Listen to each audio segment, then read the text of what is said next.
Hi, everyone.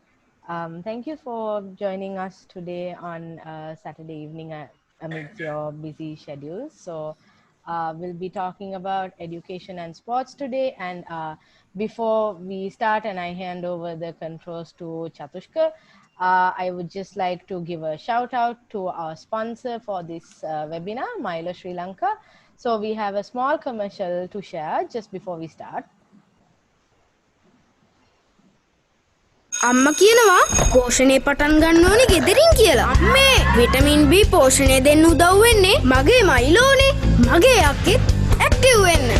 මගේ favourite Milo තාත්තිටත්. Vitamin B cocoa malt සාරය දේශීය නැවුම් එළකිරිවල පෝෂණයෙන් සපිරි විශ්වාසනීය මයිලෝ. ගෙදරින් අරබෙන පෝෂණයෙන් ඉදිරියට. From Nestle. Right, so that was Milo, our sponsor for this webinar. So once again, a very good evening to all of you. So without further ado, I will just hand over the controls to Chatushka. He's a freelance compier and he has been helping us out with all of these webinars. Chatushka, you can go ahead. Thank you very much, Farami. A very warm welcome to our distinguished panelists. We have an inclusive and diverse distinguished panel today. So it's an absolute pleasure and privilege for me to moderate this discussion on a perfect balance on education and sports. Firstly, a big shout out to our main sponsor, Milo, and supporting partner, MyDoctor, for organizing this webinar. Before we commence this much anticipated webinar, there are a few ground rules that I wish to bring to your attention. For our audience, for questions, please post questions in the comments section and it shall be read out to the panelists. If your question has been already answered during discussion, kindly refrain from reposting the same question again. To our esteemed panelists, I shall be reading out the questions and giving the opportunity to each panelist to share their own perspective.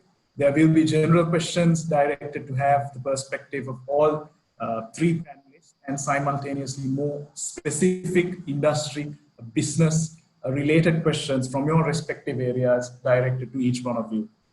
A time slot of 5 minutes will be allocated for answering each question.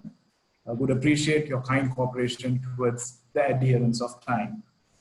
So without further ado, introducing our distinguished panelist, Ms. Sangeeta Veeraratne. She's a well-renowned actress and mother. Good evening, Sangeeta. Thank you for joining this webinar. Good evening.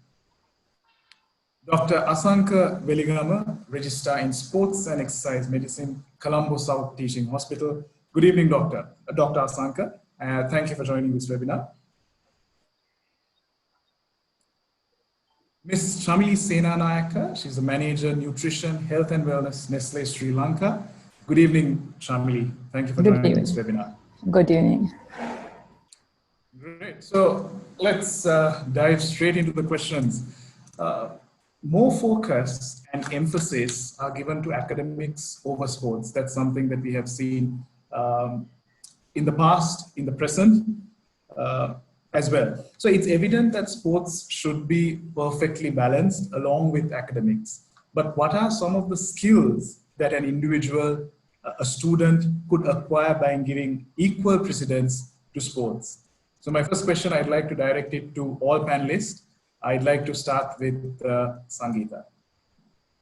Okay, thank you.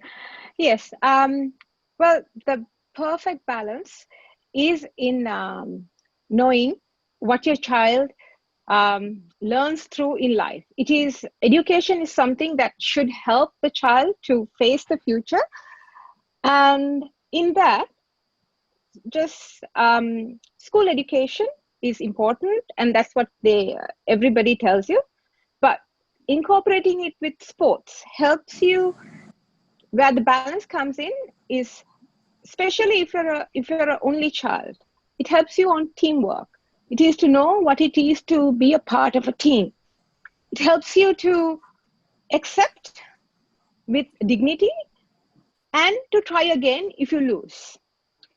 To accept your defeat and to know it's important to not give up and to go on to achieve your goal is something that is incorporated mainly through sports. And that is something which is very important for a child, because I mean, in that childhood, that child mind frame is what makes you the future. And that whatever you learn as a child is what you bring out to the world, your inner personality. And in sports, I think the mere balance of knowing what to allow another person to perform, to know when to step back and to let someone else do win, or let someone else take the game forward. I think these things are very, very important in working, especially if you, once you leave school, you go through university, you get into a job, or you do your own company. It's very important that you learn to work with a team. So I think this is the main focus in having a good balance of education and sports. It's knowing how to decide, and knowing what to decide with a team. That's a very valuable perspective that you shared, Sangeeta. Thank you. So indeed, teamwork, collaboration is one particular skill that you can acquire from engaging effectively in sports. Any particular views that Dr. Asanka could share? Yeah, actually, I am agree with Mrs. Sangeeta. We want how to balance the sports and education in a child or a player. So whatever in education, so it is no doubt education is the most important thing in the to a child or a young teen. So but sports should be synchronized with the education, because otherwise you are not able to properly communicate with the society, how to engage with the difficult situations, especially how to manage the stress situations, emotions, and the teamwork. Especially now, people who have studied only, they will more selfish and they won't care about the other people. But the people who has done the sports, they know the effects of the teamwork, and they know how to overcome a trouble with the team, and they know how to cooperate, and that self-confidence they are taking from the sporting activities, so they will use in future in their jobs, and it will further added. If you are an educated person, if you have additional sporting qualification, that will boost up your job opportunities and the earning facilities. And so there are a lot of benefits if you correlate and synchronize both the sports and the education in your career. So I'm agree with her explanation. Thank you, Dr. Asanka. Indeed, sports as well as education provide a good, it's a much needed synchrony that is required. And you did touch upon the element of managing stress as well as emotions as well. Thank you for that response. I'd like to seek Chamili's input as well. Yes, hope I'm audible. Yeah, so basically, education as well as sports, like, it goes hands in hand. Just that, like, seems like, while the leadership skills, the teamwork, and how to, like, how to, when you get defeated, how to face to certain situations, all those things that sports definitely teach you. But same time, I want to highlight one factor: sports definitely help kids for their emotional well-being. So emotional resilience. So basically, if your kid, so basically if they are get involved with any kind of sport activity, so they know how to like, there could be certain times that they will defeat, there could be certain times that they will win. So this emotional resilience and the mental agility, that can really, sports can really support them. So it will definitely help them in future in their whether they do a career or whether they're at school level. So that will definitely help. Yeah. Thank you for your response, Chamili. Indeed, touched on the emotional well-being aspect, on emotional resilience, which certainly sports does support students as well as grassroots level students. Yes. So moving on to my next question, I'd like to direct it to Dr. Asanka. What are some of the negative health implications of not engaging and participating in sports and primarily focusing alone on academics? So now, if you take a person who is just studying, like in single attending Hudgul, or like a person who's just strict to the studies, so those people want physically active, because in our health has the few aspects.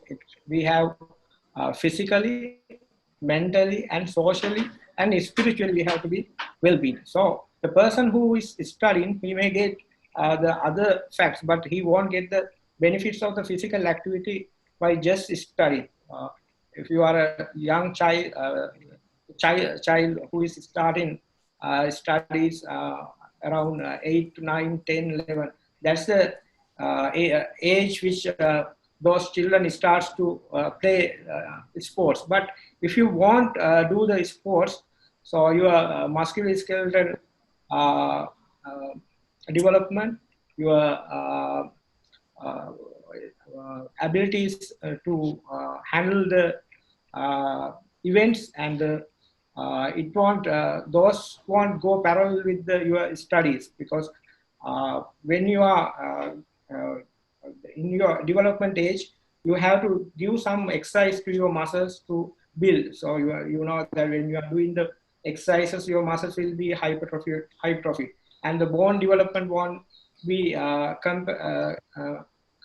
adequate with the age. So there is added advantages if you do physical activities in those ages. And so I will say that just education won't do much benefit for your health, because especially your cardiovascular fitness, because you know we are now heading towards the non-communicable diseases in the society.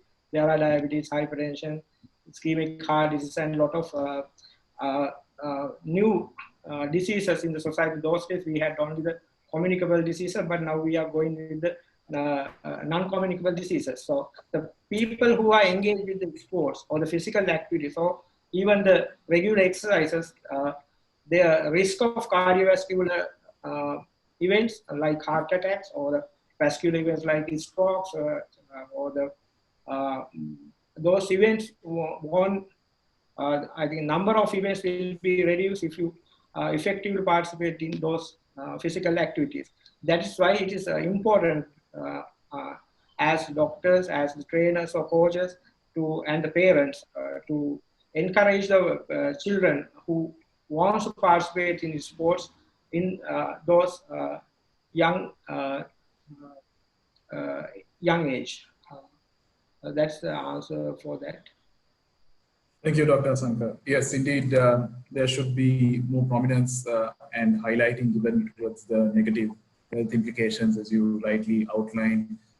I mean, solely relying on education alone can provide, you might have cardiovascular diseases. So thank you for that response. And moving on to my next question, I'd like to direct it to Sangeeta. Sports is one industry that was disrupted due to the COVID-19 crisis, and sports trainers, educators, coaches have integrated with technology and other means to navigate through this challenging time period. From your personal experience as a mother, as a parent, are there any thoughts you would like to share? Well, the thing is, as much as it has helped us during this COVID time, using, the internet, and using this technique to further your sports education, I don't believe it has much results as having a one-on-one, or actually going out there and playing or learning or working out or whatever it is. I think it's important, especially if you're training to do some major sports activity, or you're training to become a part of the national team or something like that. I don't believe just doing a little bit on the internet is going to help. But in all fairness, it is the situation that the whole world is facing, and even though our country has less of the patients and have very minimum deaths, we still need to protect our youth. We still need to protect our people. So personally, I'm not somebody who is for training on the internet and using this technique to do your sports activities. I believe that is a one-on-one, and if there is ability for you to get out on the field and do it, then that's the best option.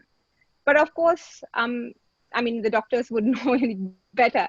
For me personally, I believe if you're strong enough in your mind, and if you're strong enough in your self, as fitness, as physically strong enough, these things are not things that you need to worry too much about, because physically you should have the energy, the strength to fight anything, and that's so important. So for me, I personally believe that we should get over this whole mindset of being negative on the COVID and just closing ourselves up, but we should go out there and push ourselves to be healthier and fight the virus.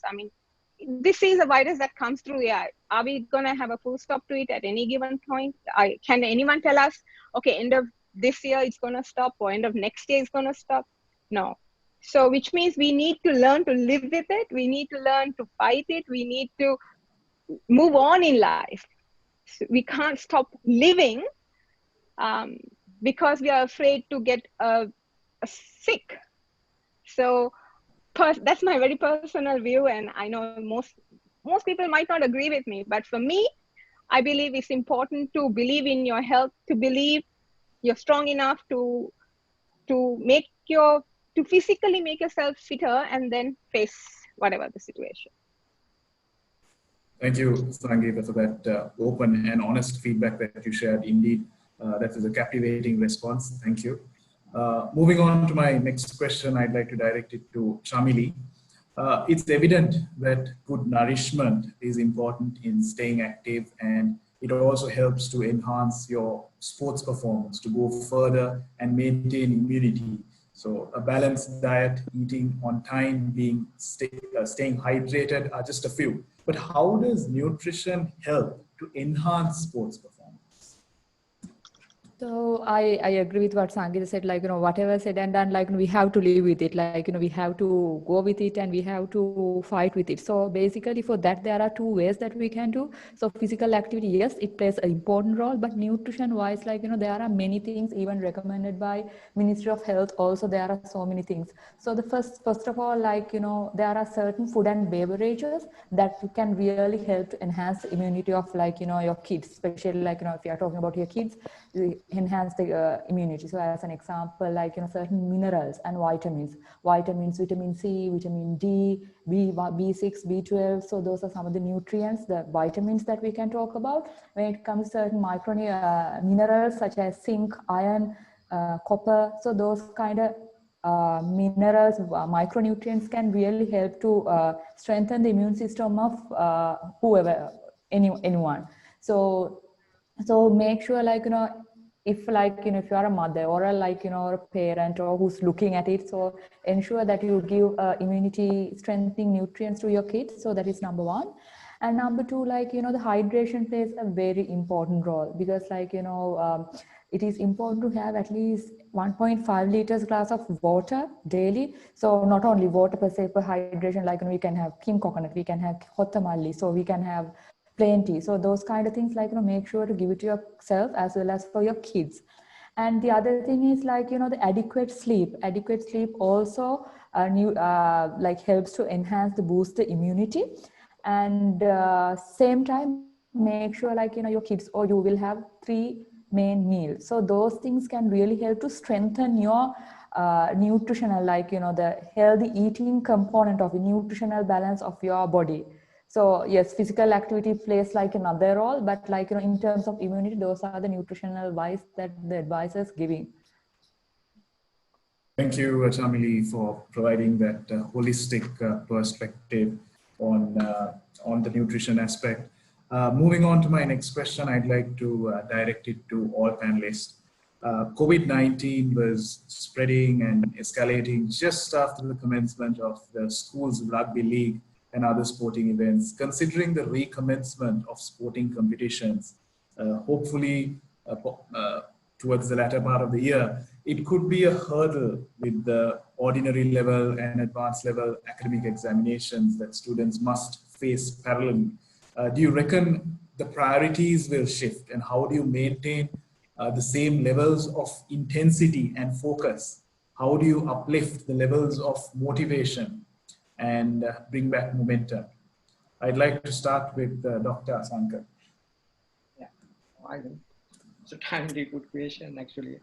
So now the rugby league has postponed because of this COVID problem, and so it is rugby is somewhat different when we compare with other sport, because for a rugby tournament we have a periodization of 1 year. We have a off season, pre-season, and a season. So during off season we build their muscles and rest and eat. So during the pre-season we condition their muscles and increase their endurance level for the next season. So now what happened here? So now actually we this is the period we had to have the rugby season. So that period those guys all are well built and well conditioned for the season. Now because now COVID now it lasted for more than 3 months. So I think the most of the players, I don't know individual schools how they manage. So their condition levels may be different from each player to player. So I think whatever the competition should be in a equal strength. So both the teams should be in the competitive level, equal strength and the power. So if you want maintain your fitness level during these type of huge epidemic. So after the event, if you go directly for the tournament, it will make more injuries, and we will have a lot of problems because of if you take a school team, there are maybe under 15 team. If you take, there are small players also playing for that team. So their future will be in the trouble if you get a lot of injuries if you go directly for the tournament. So even now, if you are going for a tournament, so again,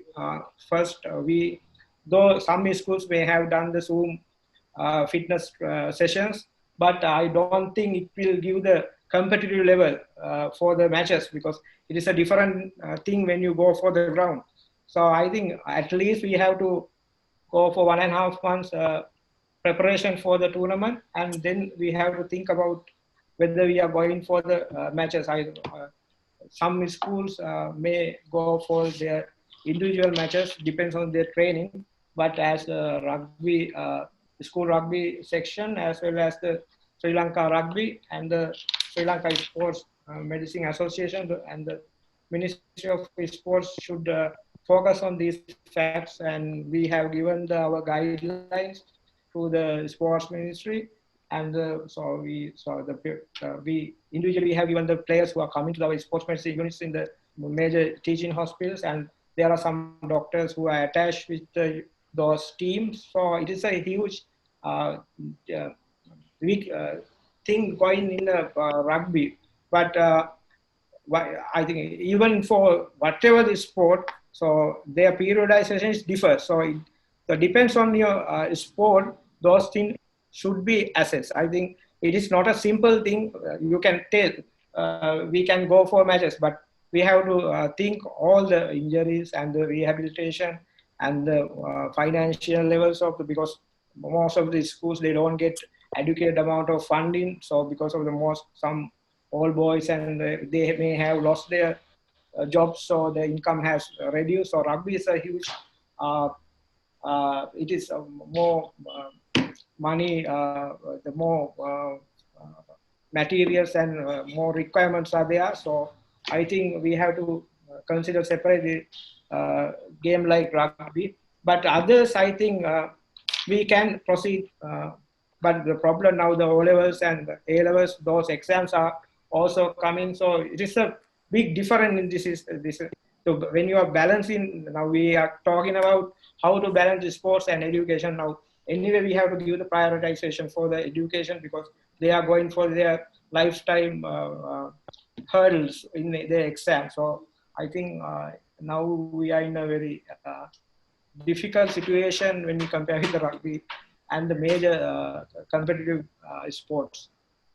I think they will consider what is going to do for this season, but the schools may prepare for the next season, surely. Thank Okay, you, Doctor. Okay. Thank you, Doctor. Okay. Sorry, go ahead. No, okay, finish. Right. Okay. Thank you, Doctor. Thank you, Dr. Asankar. So that was an open feedback that you shared. Indeed, it's a difficult circumstance difficult circumstance in terms of prioritizing the examinations as well as the sporting competitions that students are pretty much facing. Sangeeta, I would like to get your perspective as well. Okay, so before anything else, I mean, before we think of children and their academic education or sporting education, I think it's up to the parents and the elders and people in the industry also to understand what COVID is and what it has done to our society and how we should overcome it as Sri Lankans. I know in the world, COVID has created a different impact, but let's look at Sri Lanka separately because we are an island. And in an island, very correctively, incoming transportation has been stopped. So there is nobody coming in or going out, which can bring the virus in and out of the country. So in an island, when we are living in an island, let's think of what it is, what COVID has done in Sri Lanka. So first and foremost, I think we've played it really well. We've less than 3,000 cases, 12 deaths. And in this aspect, within 5 months, in the course of 5 months, we've only had 12 deaths. I think we've had more deaths on road accidents since the curfew has been lifted. So in terms of understanding what it is, and in home and in our workplace, we must first believe that we need to go ahead in life. That we need to have a balance. We need to understand what it is, what we are facing, and how we should be careful, but live. This is so important. I mean, in my child, I know she's only 10 years old, and she gets frightened by all what she sees on TV. But I keep on telling her, listen, we are in Sri Lanka, but in Sri Lanka, this is how we face. This is how you need to take care of yourself. Be cautious, yet you can't stop living. You can't live in the house. You need to go out and face the world. It's so important, I believe. So first and foremost, I think it's the parents who need to reset their mind into allowing children to go out there for their sports education or academic education. It's parents who need to first understand themselves, how important it is for them to understand the balance of being out there facing an exam or facing a sports event, how important it is for them to understand before they push their child. And when it comes to, let's say now you are asking about A-levels and O-levels and then rugby matches or whatever sports matches that come in the same simultaneously. So if you are O-levels, doing O-levels or A-levels, I think it's very important that you jump that hurdle first. Because unlike a sports event, you already have grown in your sportsmanship into you by the time you've reached O-levels or A-levels. You know what it is to play a sport. You know what it is to be a part of a team or an individual sport. But your personal academic education is so important to you. So I think it's important that we prioritize at this moment the academic education that we need to, the children have been preparing themselves and they need to jump that hurdle. And at the same time, if they want time to relax and just play a game without actually making it competitive, then we should allow them to do that too. But I think all in all, we need to understand how important, especially these are very important time limits. No, I mean, it's not like just now. My daughter is only in year 5, so for her, I'm not going to push her into doing anything specifically. But if my child was doing O levels this year or A levels this year, I would be very much concerned. I would put her in any sport that she can do, like on her own, maybe swimming, or play a game of tennis with someone, or just go to the gym and work out. But concentrate on this particular academic year. If you're jumping those 2 hurdles, I think it's important that we focus on it. But also, I mean, they're children, and before they find the education hurdle, they must, in their mind, understand the social hurdle that we are right now in. The COVID-19 social hurdle, it put so much pressure on so many children.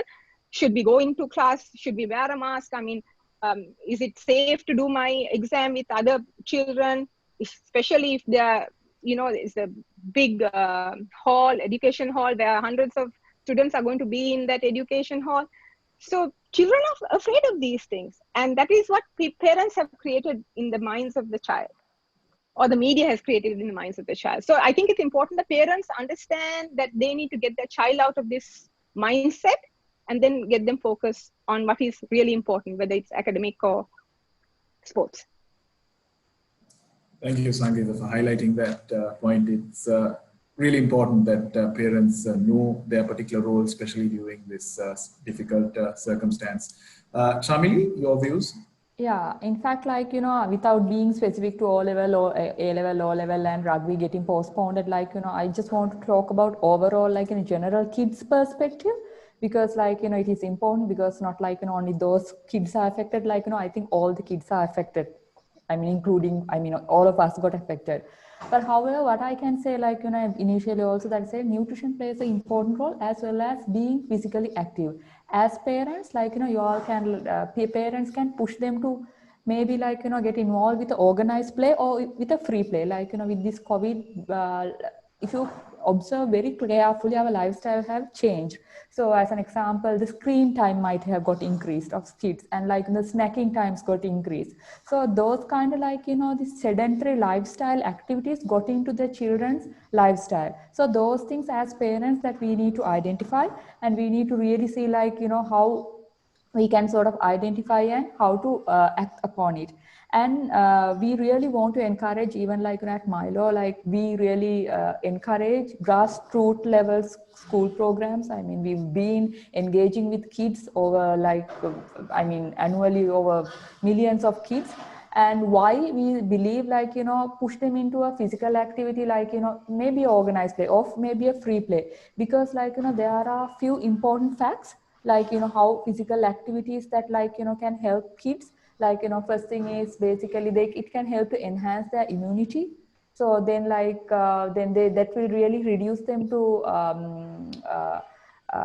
not weight gain or something. So, and the other thing is definitely it will help for them to reduce their stress and anxiety. Like us adults, kids and all, they also must be going through anxiety and stress, because because they're at home and they don't have friends to play, and parks are closed and everything. So because of that, they're at home. So as parents, us normally what we always do, we try to encourage them to do some physical activities and go and do some free play. So at least keep them exercising at least 60 minutes a day. So those kind of things we do. So so those are the things that during these periods, not really focusing on how really this during this time, this COVID time, that kids can how they will face no sooner they open the school per se. I just want to say in overall, if we can give a proper nutrition, as well as push them, not really push, encourage them to do some proper physical activities, and maybe a free play, playing with kids close by. So those things will really help them to reduce their stress levels and anxieties what they have during these challenging times. Thank you, Shamili, for sharing your perspective. You did. I have a follow-up question to you. You did highlight on the stance that has been taken by Nestle So from a corporate perspective, what has Nestle done to rebuild the image of sports and highlight the importance to students and parents? Have there been any awareness sessions conducted in the past in collaboration with educational institute or anything planned for the future? Actually, like there are many that we have taken. Like if you know, we've been helping Sri Lankan kids school programs, grassroots school programs over 3 decades. So annually we meet over 1 million kids, and we encourage them to have been physically active and the sports events. So if there are any, you might even have seen if there are any sport event or anything we will go and sponsor, because we really believe in the encouraging kids to be more physically active. So that is one of the things that we are doing during, through our brand Milo. And there are president trophies and colors night always sponsored by Milo, because we really want to push them we don't really want to encourage them to get into these sports. And because we believe sports will really not only they will help to develop the physical development as well as other certain perspective, the leadership skills, and for them to go further and face certain challenges. So that's why we really help them.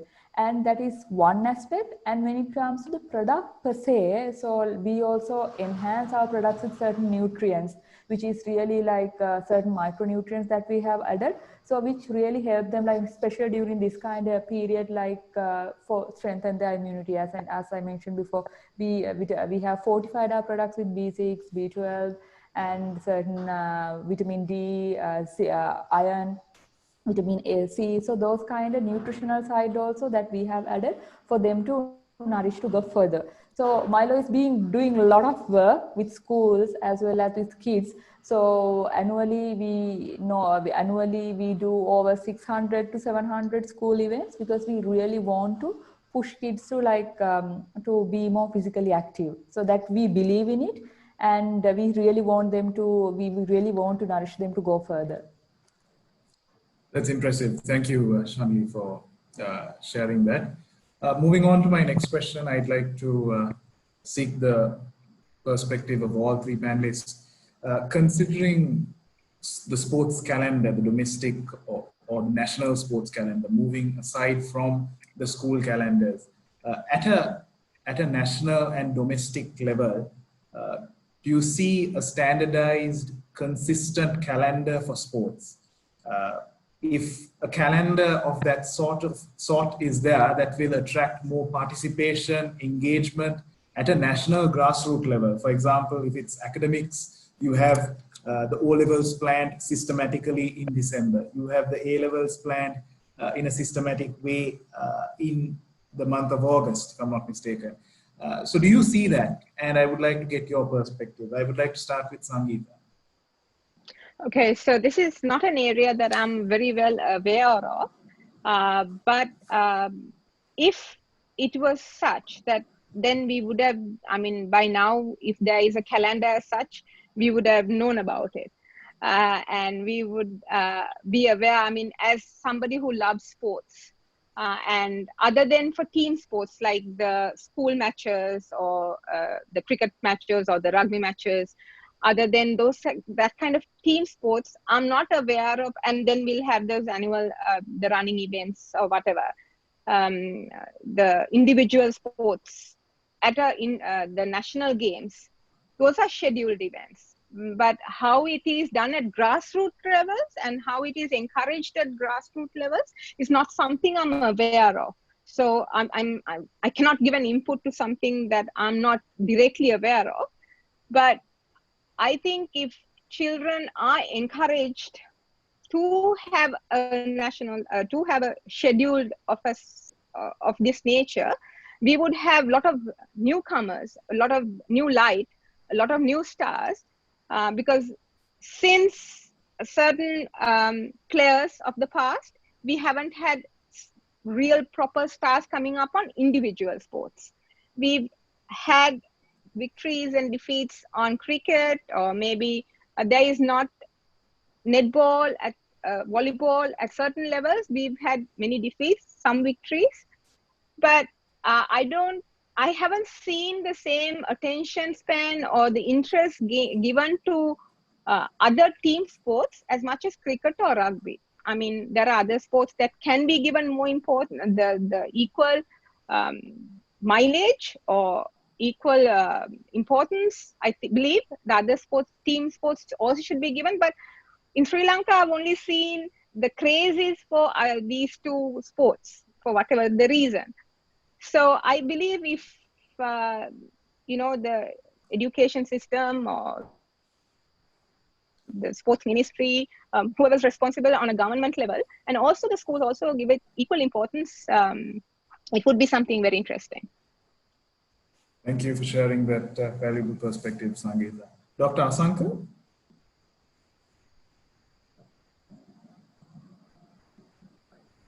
Sorry, you're on mute.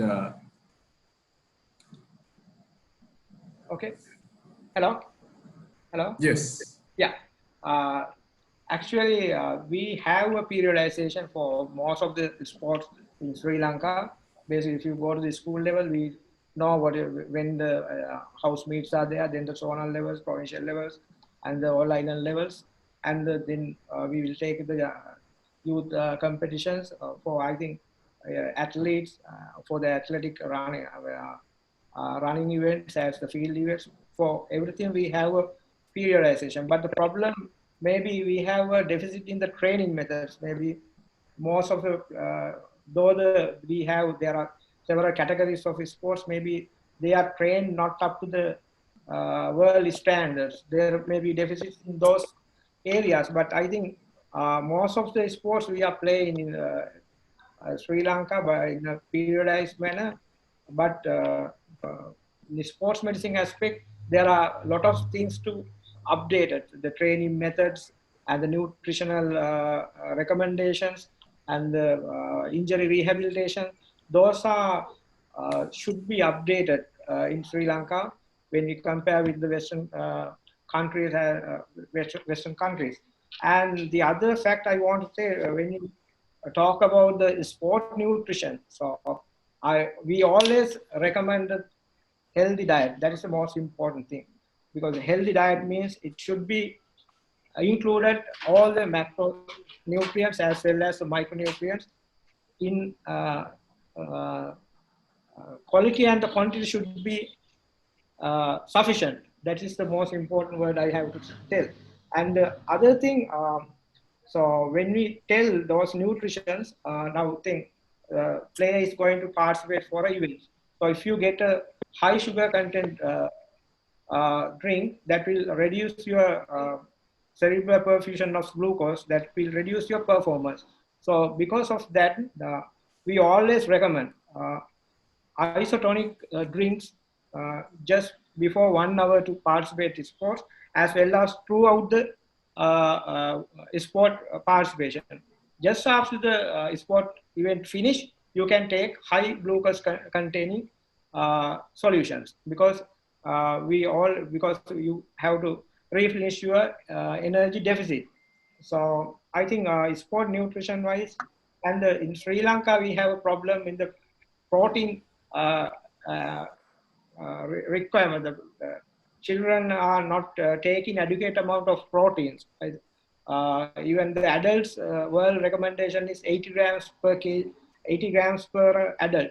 But in Sri Lanka, most of the people are taking 40 to 50 grams per day. So there is a protein deficit in most of the areas of the Sri Lankan people. So I think nutrition wise, in Sri Lankan children, we have to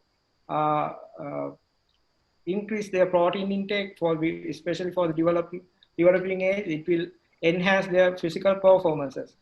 I think I have to say that fact most importantly, because it is crucial to enhance the performances via correct composition of the nutrition. Okay. Thank you, Dr. Asanka. Shamili? Yeah, to be specific to the question, like whether it's important to have a calendar, like with all the sports event laid down. So yes, it is important. Like there should be a calendar. Like because I'm not too familiar with it, but however, it's important to have it. And at like as a general overview, what I can say. Now here we are talking about more like organized play. So like I would suggest, like with my experience and also we need to encourage everyone, like not only for this organized, like the rugby to swimming to netball. Yes, at Nestle also that we give colors award and we sponsor like especially like for swimming, rugby, football and like yes, and not basketball, netball. So those are the 4 key areas that we also sponsor actively.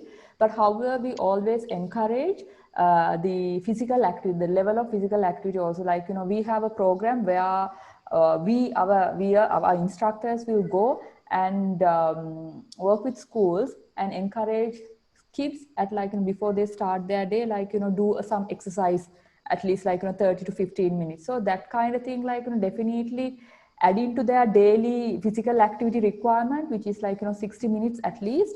So that will help them to really like physically be more active.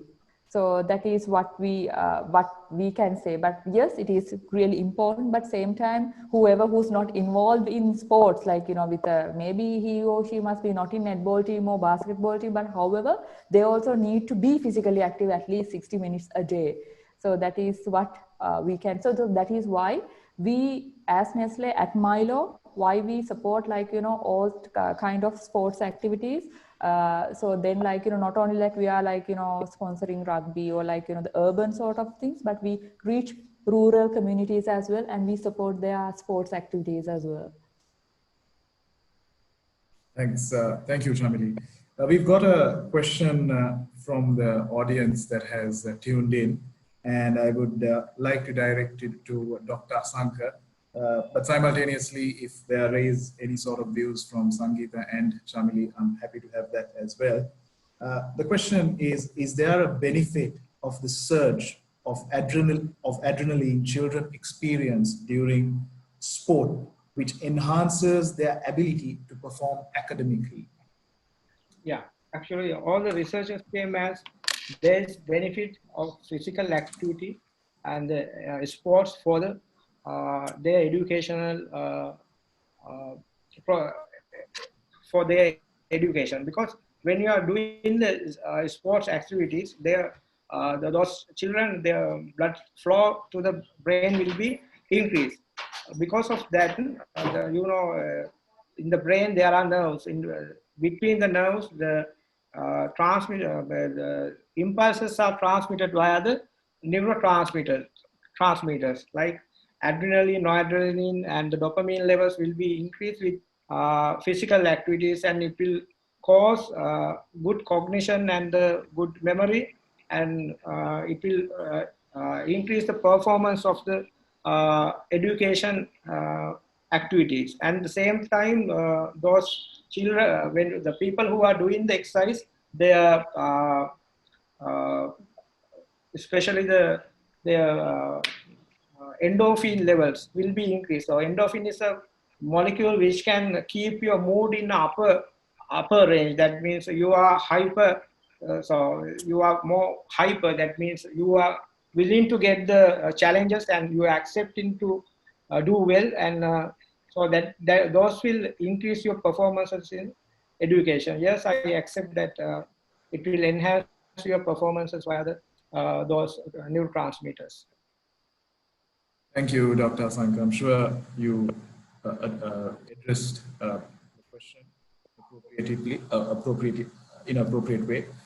Shamili and Sangeeta, is there anything that you would like to add to that question? Well, yeah, I mean, I believe Dr. Asanka's point in the fact that when there's physical activity and that encourages your expressions and it sends a mindset, even for education and even to your day-to-day life, the physical activity helps you gain a better spirit. So definitely, I do believe for children and for adults alike, physical activity is an important aspect in their day-to-day activities as well as studies. Thank you, Sangeeta. Chamili, is there anything you'd like to Yeah, add? so as Dr. Asanka said, like, endorphin and dopamine definitely, like, it will help to enhance the neurotransmitters activity and all, but it will definitely, so that we call as like, mood boosting hormones as well. So it really help, like, kids, or even for us, like, when you do some exercise and all afterwards, we feel like, we're energetic and like, so they're full of energy. So that is where it is. So it is sort of a mood boosting hormones that they say. So they are like, it has, there are so many research findings which emphasize like, there are positivities, and it really help like, for emotional resilience and like, proper functioning of cognition. So yeah. Thank you, Chamili. In relation to my next question, I'd like to direct it to Dr. Asanka. When it comes to preventing the spread of COVID-19, in terms of combating the virus and engaging in physical sports, how do you prevent, or what kind of safety measures should you undertake, given that you are still uncertain on when team sports like rugby, soccer would commence? Is there any sort of an action plan? Should there be an action plan? What are your thoughts? Yeah, actually, we have given an action plan to the ministry, and the ministry has given to the schools. So we have several levels of preparation for the tournaments. Now, initially we started with the Zoom fitness training sessions, and then we advised to start. We have advised to start small group practices, and then next level team play, and later to the competition level. So, but still, because of the second COVID outbreak, so we had to cancel those, because we had a doubt whether there will be a big impact to the Sri Lanka, because in Sri Lanka still we got most of the infections to the young population, because if you get most of the young population won't go into the bad situation with the COVID-19 infection, but if it infect to the older generation, because if you are having any comorbid factors, so then you are fighting with the COVID is a very difficult task. For that, so whatever the sport activities, or we advise the normal way, that is you have to minimize the contacts and use the sterilizers, and you can't play with the mask. We advise not to use the mask when you are playing, but we advise to minimize the taking the children into the schools, and advise to use the mask to the coaches when they are in the ground, and advise to wash before going into the ground, and after coming out from the play, before going to the home. There are several guidelines. We have given a guideline to the ministry, and if we are going for the next season, or if we are going to start the practice, I think we have to practice that, but it's because the schools are still closed and the children are ready, still they are going to sit for the exams. Because of that, these guidelines is still not practicing in most of the all these schools, I would say, because we have given the priority for the exams, because now only now we are on the August, now only we have 4 months to go in the year. So I think we have 3 major exams, O-levels and the grade 5 exams, as well as the A-levels exams. Because of that, I think everything depends on when we are going to start all the schools, and when we allow all the children to come to the school. At that point, we may have to think twice to start sports. I think that is up to now, that is the decision from the sports ministry. Okay. Right. Thank you, Dr. Asanka. For my next question, considering rural areas, considering rural development, do you see a perfect balance or even a better balance when it comes to sports and academics in comparison to urban areas? Also, in terms of classifying academics, uh, extracurricular activities and sports, and then you have the leisure activities as well as social interactions. So urban areas are much more advanced in terms of technology, and they have more accessibility towards technology. So I would base my question on that, and I would like to seek your perspective. I'd like to start with Chamili. So given the fact that 80-20, 20% of urban population and 80% of rural population, we are in a country like that. So there are, given most of the Sri Lankans, Sri Lankan kids are, whether it's urban, whether it's rural, we are blessed to have free education. So they are in terms of a curriculum, education, curriculum. So the curriculum is same other than the London O levels and A levels and the international schools, the curriculum is same across the country. So then that is the educational wise. And in terms of the sports education, sports wise also, not that those areas that they don't have those activities. So I would say I'm from Anuradhapura, right? So I was when I was I was very actively participating for all types of sports. So it is across, it is how much that you're willing to go. So there it is there, the PT teachers and the educational teachers and all are there. So the rural, urban rural, I don't know whether the skewness is, that much significant. So it is not that it is the certain place as an example, tennis or rugby, maybe not that popular in those areas, but however, different kind of sports activities are there if they really want to achieve and if they really want to get involved with the organized play, I would say, sport activity.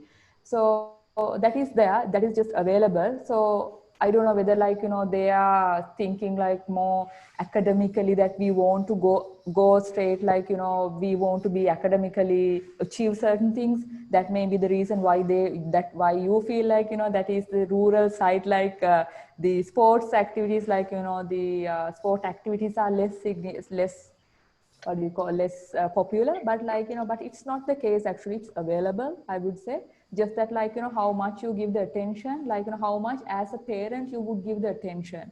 So that is what otherwise normally you are normally pushed to academics, when you are in a setup where you really want to move up and grow up and go to a university and get free education and all. So that is the difference, I would say. Other than that, we at Nestle, we also know, we've been supporting through Milo and all, we've been supporting for these school level, the rural schools, including in Jaffna, every year we have a football play, and it's massively we are doing, and there are so many players, so many teams. So it doesn't mean it's not available.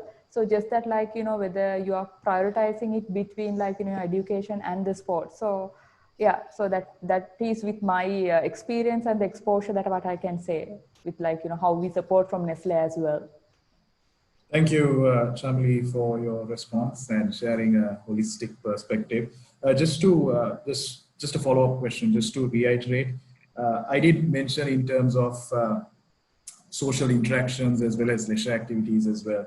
Considering the urban population, they might have more access towards social media, where they spend more time on social media such as Facebook, Instagram. They attend more social gatherings. They have access to video games. So when it comes to that takes time as well. So my question is, when you have the rural areas, considering the rural areas, do they have a better balance compared to the urban areas, considering that digital factor and infrastructure as well? So that I can't give any direct answer, because smartphone 6.4 million smartphone usages across the country. So we are in a country 20 to 22 million sort of a population. So having smartphone in their hand and all, they have access the videos and all, video based game, video based utility of the Facebook to Instagram and YouTube, and also what you are referring to, and social, I mean, those kind of digital interaction. But like the whatever, like, you know, to be specifically, like, you know, whether they are like having whether, like, you know, at even school level, at the sport level also, whether they have this interaction digitally, like, you know, whether they are savvy. That's what you want to know, right? Whether they are sort of savvy, like, you know, in terms of this digitally and all.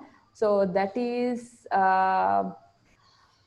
not really that I cannot give a direct answer without knowing the proper picture there.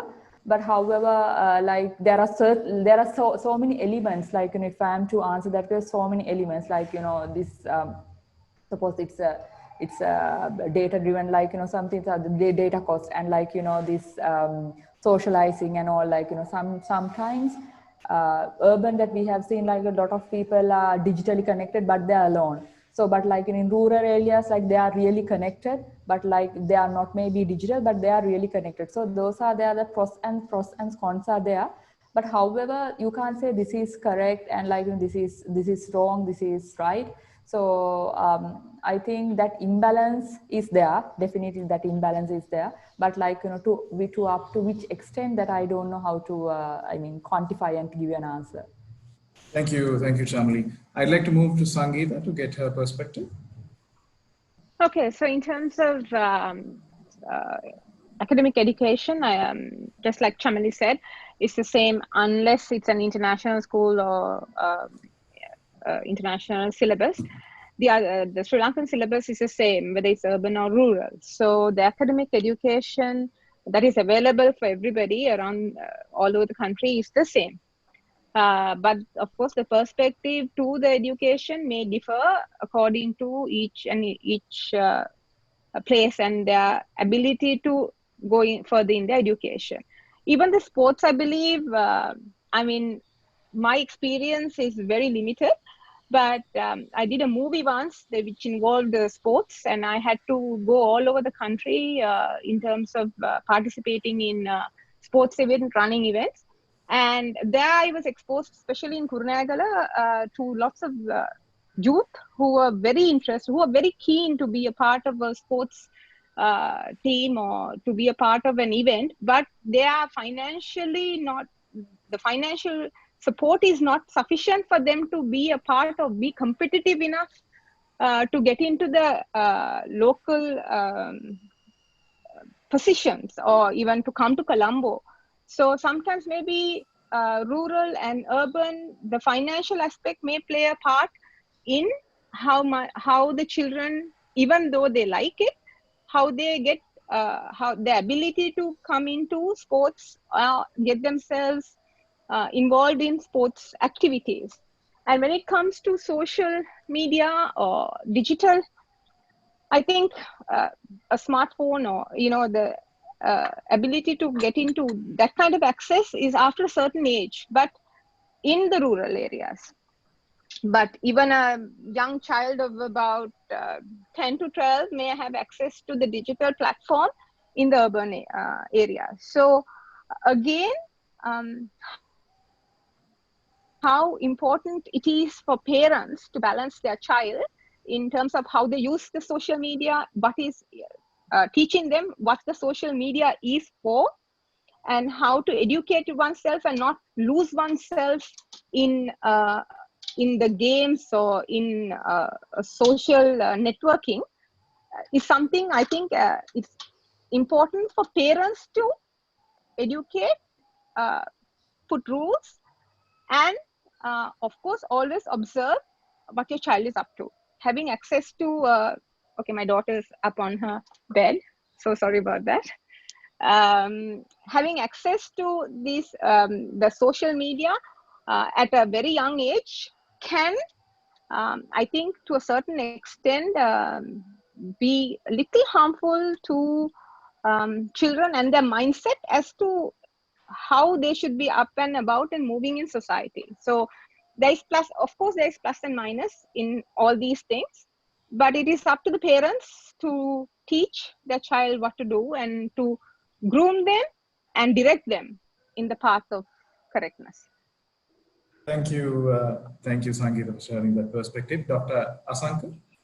Yeah, I think we are lucky to have a free education and a free health system in Sri Lanka. Even this COVID epidemic, we overcome that difficult time thanks to the health sector. And so when we talk about the free health, free education, even in the very rural areas, we have the more adequate amount of schools. Maybe the facilities are not adequate, but there are schools, teachers, and we have the same system throughout the country, O level, A level, and university entrance are all depends on your advanced level mark, and we have research score at which minimize the uh, inequality of those areas. But when it comes to the sports, there is a huge difference when we talk with compare the education, because in most of the city areas, they have more facilities when you compare with the rural areas, sports-wise. When you talk rugby, cricket, or the most demanding sports, they have a lot of facilities as well as a lot of money is uh, used for the increase the school performance, school teams. So because of that, there is a huge difference when we talk about the sports. But if you talk about the physical activity, that is the thing I want to highlight. I think the peripheral area children, they are more physically active because they used to play in the grounds and go to the paddy fields, may swim on the river, and may climb on the rocks. I think they have a more free life, but I think still we can't use their physical activity levels for the sports because of laxity of the level of the sport facilities in the different level of the schools. And so in the city, most of the urbanized areas, the problem is maybe the more digitalized and the more phones and the computerized. So because of that, most of the children, they are used to computer games, or the physical activity levels is less, though they are playing the sports. I think WHO recommendation for the young children to have more than 1 hour, that is 60 minutes daily physical activities. So if you take above all the adults, it is 30 minutes. For the children, is more than 1 hour. It's recommendation. I think in the rural areas, those children are more physically active, but they are not trained to the proper sporting activities. In the urban areas, most of the children are not physically active, though the people who are active, they are more targeted, sport-oriented training. They are gaining that sport-specific training. I think that is the most difference in physical activity sports as well as the education in the when we compare with the urban and the rural areas in Sri Lanka. Thank you, Dr. Asanka. Yes, perfect response. Thank you, Dr. Asanka. Moving on to my next question. As I mentioned earlier, there is a live audience that is viewing this webinar via both platforms. We have a question from Mr. Shehan Pilapitia, and that question is directed at Dr. Asanka again. Hi, Dr. Asanka. Why doesn't the health authorities have some guideline for outdoor team leadership trainings, as it's being misused now? Proper guidelines is needed and followed up. Training sites and locations isn't checked yet by health authorities. So this is an audience related question that has just come in. We would like to see. Yeah, I think he may be correct. Whereas there are, because actually those things should be assessed by the PHI according to the guidelines, because now they are mainly handling the COVID, trying to stop the COVID spread. So maybe they don't have adequate time to consider those facts, because of they are mainly targeting these days the health, how to prevent the COVID spread. So I think with the time they will, the ministry will put their concern on these aspects. I think we can be happy with what we have at the moment. I think you got the answer for that because I think you got the answer for it. Yes, thank you, Dr. Asanka. Yes, the question was answered, and that was a good question that was raised by Mr. Shehan Pilapitia. Moving on to my next question, that too is a question that has come through by our live audience that has tuned in. Are there any sports doctors in government hospitals in Sri Lanka? The question is, are there any sports doctors in government hospitals in Sri Lanka? So, yeah, we have in Sri Lanka, we have sports doctors now. So sports medicine has evaluated in Sri Lanka over the time, and now we have a MD training in sports and exercise medicine. So initially, we had only the diploma in sports and exercise medicine. Now it is evaluated to the next stage. Now we have registrars in sports and exercise medicine. So in Sri Lanka, most of the teaching hospitals, they have a separate sports and exercise medicine units. So there are doctors who has done the diploma and they are working there. So if anybody is having any medical sports related injuries, nutritional advices, or how to keep the physical fitness and how to reduce the non-communicable diseases by the exercises, you can go and get the relevant information. So I think now we are heading towards that sports and exercise medicine that the ministry and the government has came to a decision now. It is it's a mostly needed field in Sri Lanka, because like surgery medicine, food and nutrition, pediatrics, genomes, like that. Now the food and sports and exercise medicine they have considered it's a more vital field in Sri Lanka in future. So you can gain through the most of the teaching hospitals for your those needs. Thank you, okay. Dr. Asanka. Thank you, Dr. Asanka. So we've come towards the latter part of our webinar, and my final question, which I would like to direct to all panelists, is: do you believe there will be a shift in mindset that could bring about a perfect balance in sports and academics in the future? Any particular concluding remarks, final advice that you may like to share with the audience that has tuned in? I would like to first seek the remarks of Chamili.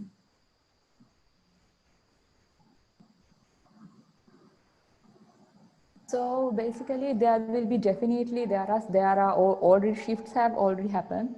So there are so many research findings say the activity levels of kids have drastically dropped during this pandemic season. So they are like,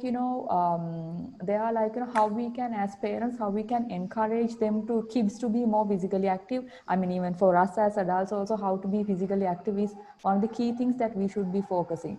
So at brand level, at corporate level, there are so many things we try to implement. So even at Milo, so we do Milo home ground initiatives where we get sports personalities, and we try to teach kids how to do certain activities at home level. So that is home ground initiative that we do, as well as we have done several kind of videos with them. So these kids can learn on those things. So everything will be most of the things will be virtual in going forward.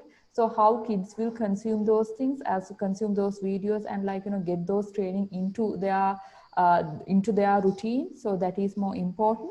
So because as parents, we are sort of little hesitant to send our kids to as yet to sport grounds or a place where they can free play or get involved, maybe a team play, that as we discussed. But that's what this virtual space will come in, and they will really help to connect with those personalities, as well as instructors, and they can connect and they can get those trainings as well as get those learnings. So that could be one angle, like in terms of physical activity, sports.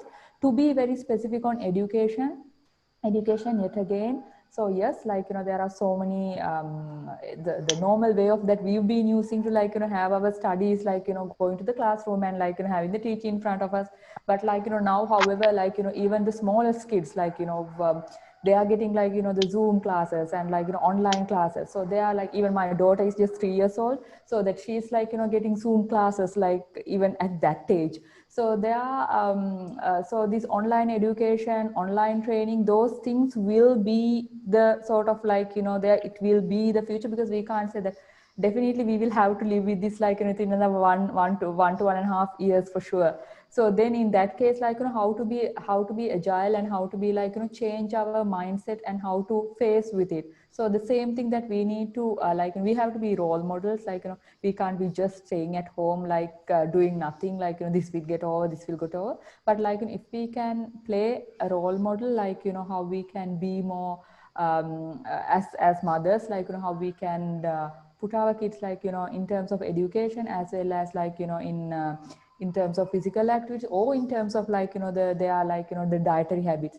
So that, like, that got changed. And if we can be more agile, and if we can, like, mentally, if we can sort of, now we are, like, now we are used to it. If you can prepare and we can, like, be role models, like, how we can do this and show it to our kids, so that can really help. So that is one final thing that I want to highlight. And same time, it is always, like, 3 aspects that you will have to balance. Like, we always believe the dietary habits will play an important role, as well as physical activities will play an important role, as well as emotional well-being. So those 3 key aspects, like, for us as adults, as well as for kids, that's more important. Like, whether it's pre-COVID or COVID, so that is quite important.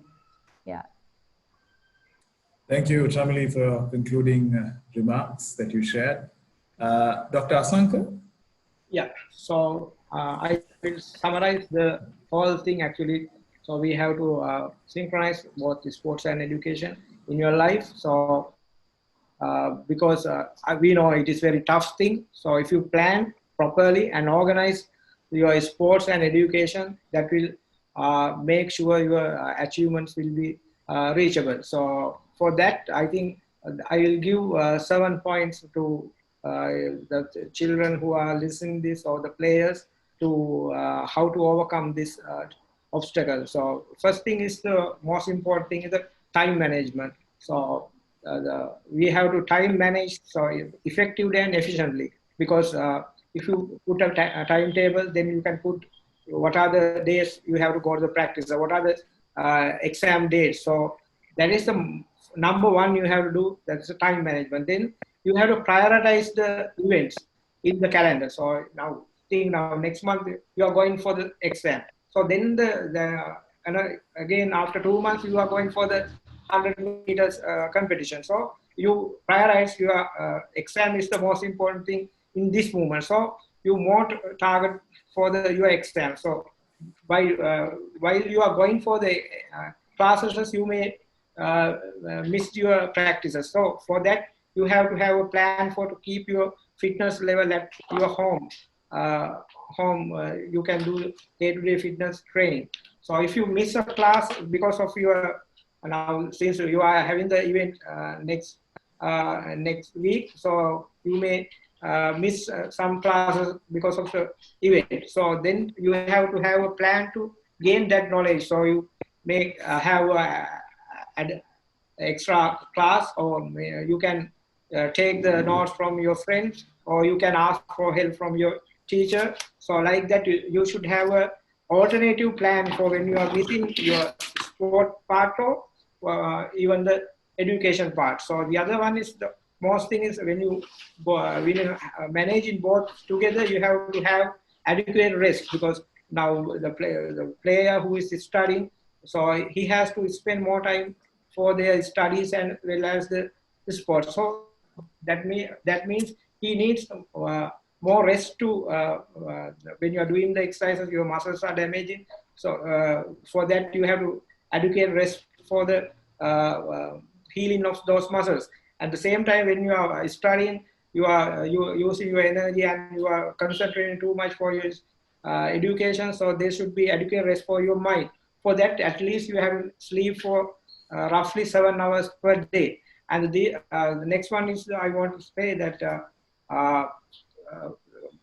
you have to have a good nutritional diet. That means healthy diet is our recommendation. So for that, you have to take the adequate amount of macronutrients as well as the micronutrients. So ultimately, I will tell whoever the child, so you should have a vision.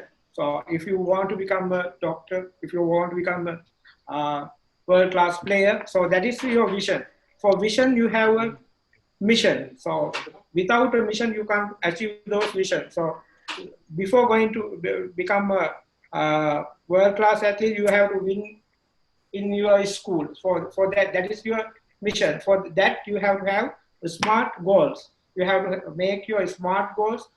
Smart goals means those should be specific, measurable, achievable, and relevant and time-based. So if you have a time-based plan, and if you manage the time effectively, that will give advantage to gain those to carry those two, sports and exercise, together to make your future to a better one.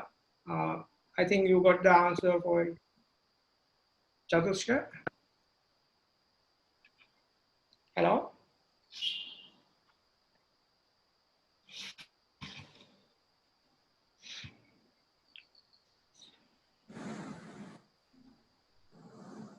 Chatushka? Sorry, I believe there was a small technical glitch on my end. Sorry about it.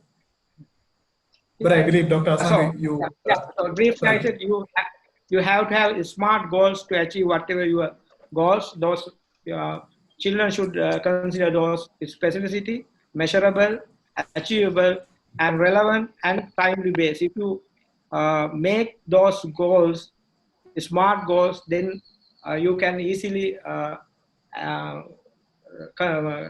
go together with the sports and education together. I think you got the answer. Yeah. Yes, thank you. Okay. Thank you, Dr. Asanka, for sharing your concluding remarks and also the 7 points that you listed, which would certainly be of value to the audience that has tuned in. Sangeeta, your concluding remarks and advice that you'd like to share. Okay, so we've got a viewpoint of a very professional from a doctor and a nutritionist. And as a simple mother, I would like to say overcoming this COVID situation and also the balance between education and sports. I think first, it is have our mindsets changed during this period? Yes, it has. Has it changed the same, whether it's urban or rural? Maybe not. But whatever it is, everybody has undergone certain amount of change. But it's very important, I think, as parents, telling our children, guiding our children in the importance of balancing their lives. So whether it's going to be a technology imposed education or whether it's going to be a personal back to school and back to doing personal activities, whatever it is important that we teach our children. There needs to be a balance in both these things. There needs to be a balance in how you view life, whether it's not only sports and education, it's life itself. So I think on a conclusion note, I would like to say, teaching your children the importance of these two, education and sports, as well as the balance in life. That is the world we live in and the world that's created through technology. That is social media. That's another separate world, but there needs to be a balance in all these things. So whether it's the balance between the life we live here and the life we have on social media, or whether it's the balance between education and sports, it's important that we actually have a balance. And that balance is much needed to parents, to elders, as very well before they incorporate it in their children. So if a mother is on the phone all the time, going on her Facebook and telling the child to study, it's not really going to help. So if they are at home all the time and not doing any activity, not encouraging to go out and do any sports, so parents need to be, I believe parents need to be not only telling children what to do, but also showing them by being themselves being the role model for their child. So I believe the child is part and parcel of what you produce to the world, and make sure you do a good job at it. A very inspirational concluding statement, Sangeeta. Thank you for sharing that. We have a closing commercial lined up, but before that, I would like to thank the panelists for the time that they have allocated to join in to this particular webinar and share so much of insight and information within a short period of time. So I would also like to wish you all the very best in your future endeavors that you undertake. I'm Chatush Kadiaris signing off from Chocolate. Have a great rest of the evening. But just hang in there, we've got a commercial, closing commercial.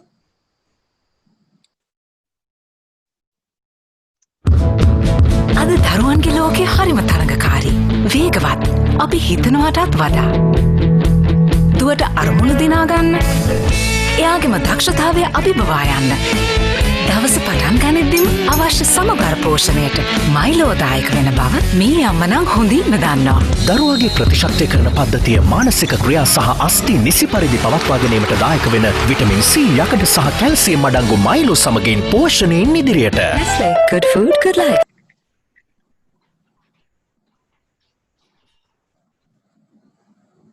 Thank you very much. Have a good evening. Bless you all. Thank you. Thanks. Thank you.